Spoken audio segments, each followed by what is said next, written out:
Oke baik, assalamualaikum warahmatullahi wabarakatuh sahabat semuanya. Ini adalah pertanyaan yang banyak banget yang masuk ke aku. Jadi mas, ke tahun ini kapan sih ujian F-Topik tahun 2022?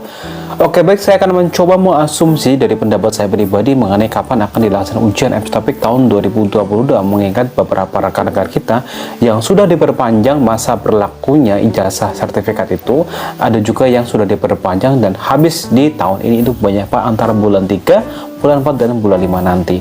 Oke, spoiler mengenai ujian F-Topik tahun 2020 nanti, kalau ada ini asumsi saya pribadi itu kemungkinan itu diadakan di bulan 4, 5, 6 ya. Karena dari dulu itu, dari tahun 2012, 2013 pas era saya dulu, itu diadakan di awal-awal itu. Jadi ya di pertengahan tahun itu udah mentok di pertengahan tahun, ada juga di akhir tahun. Mas, tahun ini ada nggak sih? Kalau menurut saya pribadi ada, karena satu, penerbangan kita untuk Korea itu alhamdulillah dari beberapa bulan terakhir ini, dari mulai Desember, Januari ini udah lancar ya, bahkan jadwal di bulan Februari pun sudah keluar ya teman-teman semua.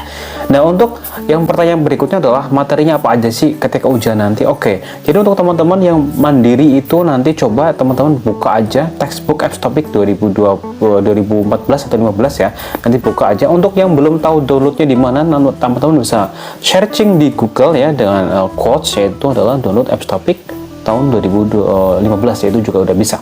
Nah, untuk yang di LPK ini mungkin rekan-rekan belajar buku ini ya, ini adalah panduan F-Topik ya, textbook, kalau kita bahasa itu textbook, itu bisa di-download di HRD Korea, juga ada dijual pun juga banyak, itu banyak dijual di beberapa e-commerce Indonesia, baik di Tokopedia, Bukalapak dan sebagainya, itu nanti banyak dijual di sana. Oke, untuk materi ujian itu ada berapa soal dan apa aja yang harus dipelajari ya. Oke, untuk rekan-rekan yang di LPK ini yang sekarang masih dalam tahap belajar ya, untuk teman-teman semuanya, teman-teman itu pelajari aja di situ. Untuk textbook itu dikuasai semuanya, karena itu ada 60 bab. Jadi kemungkinan nanti ujian itu apa aja mas soalnya.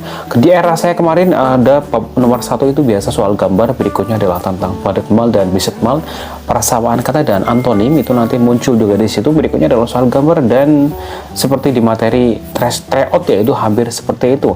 Nah, untuk yang di LPK ini ketika masih mengerjakan soal, nanti pas ujian itu ada pemantapan ya. Kalau ada juga bahasa bisa di tryout ya. Nanti yang minimal itu kalau bisa setiap mengerjakan soal tryout itu mandiri ya, jangan nyontek ke teman. Kalau bisa itu salah 4 ya. Jadi setiap ada tryout di LPK diusahakan rekan-rekan semua itu maksimal salah 4 atau 3. Jadi untuk mengevaluasi, takutnya nanti ujian itu hampir mirip-mirip, memang seperti itu tipe soalnya. Untuk materi soal itu ada 40 soal, 20 listening biasa, 20 reading, itu dari dulu sama seperti itu. Nah, untuk yang membedakan antara X ya, ini adalah soal CPT X itu beda banget. Soal CPT X itu ada tambahan, itu sekitar 7 soal ya. CPT khusus itu 7 soal. Itu nanti akan ada materinya. Misalnya ambil kejuruan apa, baik peleburan ataupun CNC ataupun di pihak plastik ya, nanti ada di situ, nanti tinggal dihafalin. Ada 200 dihafalin, 200 soal itu khusus. Jadi itu dari 200 itu akan muncul 7 soal ini untuk yang X ya, ujian X Korea. Berarti CBT spesial ya kalau disebut. Nah, untuk CBT umum itu adalah CBT reguler ya, ini untuk pemula dan sebagainya. Untuk materinya itu aja. Untuk diadakan kemungkinan kapan, asumsi saya pribadi, ini pendapat saya pribadi ya, itu tetap ada kemungkinan itu di bulan 4, 5, 6 mungkin ya, seperti itu ya, di pendapat saya pribadi. Karena banyak yang udah pada expired masa berlakunya. Yang kedua itu adalah penerbangan sudah mulai lancar ke Korea. Itu adalah pribadi saya sendiri berpendapat ya. Oke, itu sebagai informasi membantu untuk teman-teman semuanya yang sekarang di LPK yang masih belajar, tetap fokus belajar terus ya. Oke, karena informasi itu masih berubah-ubah, bisa mundur bisa maju. Ini hanya pendapat pribadi ya, seperti itu. Oke, semoga membantu informasi ini, karena ini banyak banget ditanyakan dari rekan-rekan semuanya yang bertanya masalah ini. Oke, saya selalu untuk rekan-rekan calon di Korea Selatan, semoga semuanya dimudahkan dan salam sehat semua.